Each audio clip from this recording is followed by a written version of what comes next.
anyone who's familiar with my work knows that I harp a lot about hip mobility. And it's not for no reason. It's because hip mobility is incredibly important to Ultimate, because it is the thing that allows you to unlock your glutes and access a lot of your power, so that you can run faster, jump higher, all that good stuff.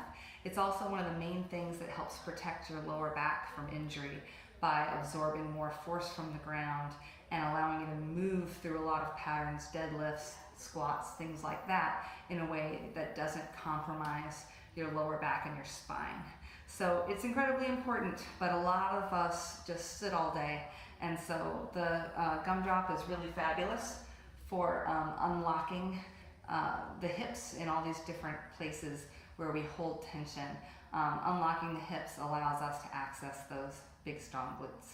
So let's take a look at using the Gumdrop on the glutes and the hip flexors.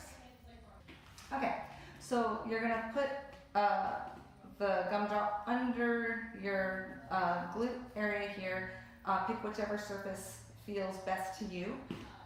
One that's not going to roll and tip a lot is a good idea. You are going to be holding some weight in your hands and your wrists, so just make sure you take a little time to take a break from that if you start to feel any stress or pressure here. So you're going to sit on top, but only with as much force as you can handle with being on that 3 or 4 point out of a 10-point pain scale, okay? You should be able to breathe and talk and all of that. So as opposed to a lacrosse ball where you kind of roll all over the place, this is a little bit more targeted and pinpointed.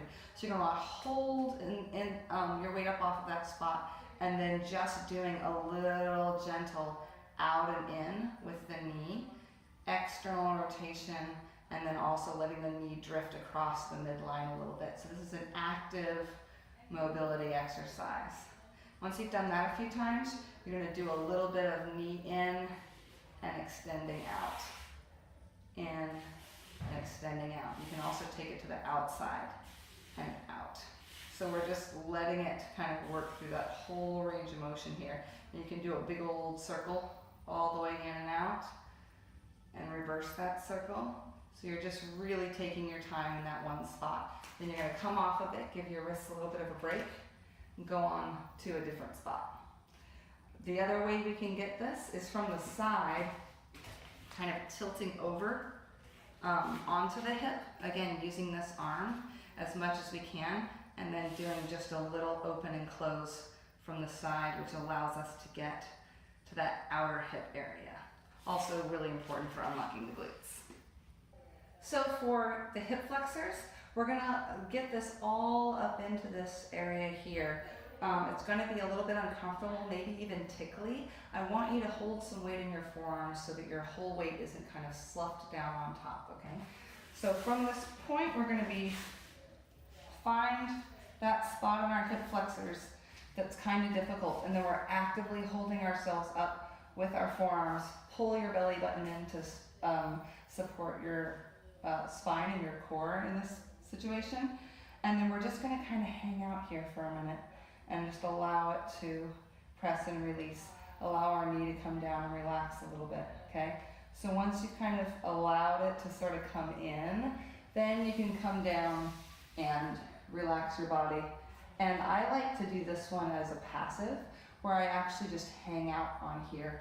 And I feel the sensation, and I don't put more pressure into it, but I allow myself to just kind of relax around the Gumdrop until it becomes a lot less sharp and difficult. And then I'm gonna just move it a little bit to the side, and then I'm gonna do another kind of hang out, let things chill, and then come down and relax.